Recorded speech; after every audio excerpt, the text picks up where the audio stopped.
Hello everyone, welcome back to yet another video.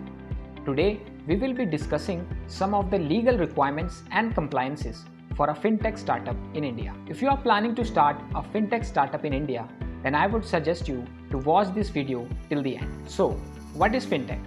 Fintech is a blend of two terms, finance and technology. Fintech refers to the integration of technology into offerings by financial services companies in order to improve their use and delivery to consumers.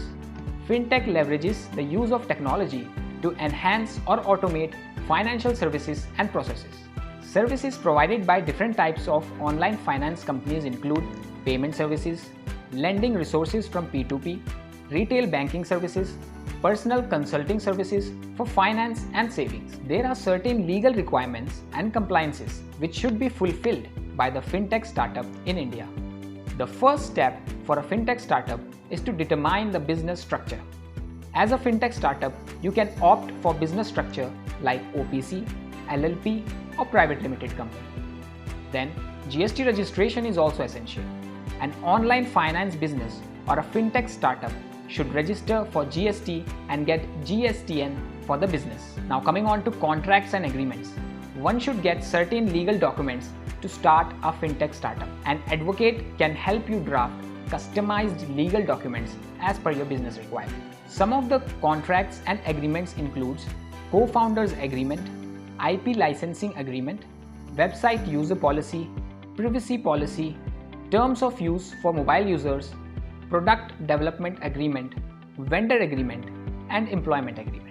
Then comes intellectual property registration. Intellectual properties protection such as copyright, patent, trademark, and design should be obtained. It will help in protecting your brand, website, mobile app, etc. By registration, you will possess the right to seek remedy in case of IPR infringement. Licensing is another major requirement. Licensing and regulation will depend upon the type of services provided by the fintech startup. In case of payment services, they require registering with the Reserve Bank of India.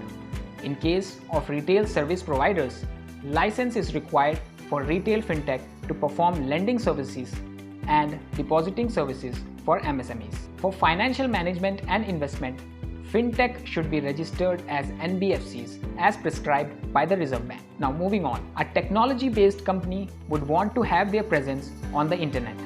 Therefore, it is a must to have a domain name and a fully developed website. If you are a small startup, then consider setting up a mobile app. Fintech companies operate on the internet. Therefore, they must comply with the directions set out in the Information Technology Act of 2000. These companies rely on individuals' personal data. Therefore, to prevent legal complications, they are required to follow specified data security requirements. Corporate bodies should get permission from the information provider to disclose any personal confidential data.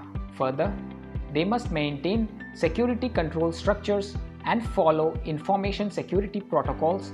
Certifications like IS and ISO are included. With the advent of fintech players, traditional financial market has been disrupted greatly. As they use modern technologies for providing financial services, their objective of financial inclusion is targeted. So if you are planning to start a fintech startup in India, then you should be aware of this information. In case of any query related to this topic, you may comment below.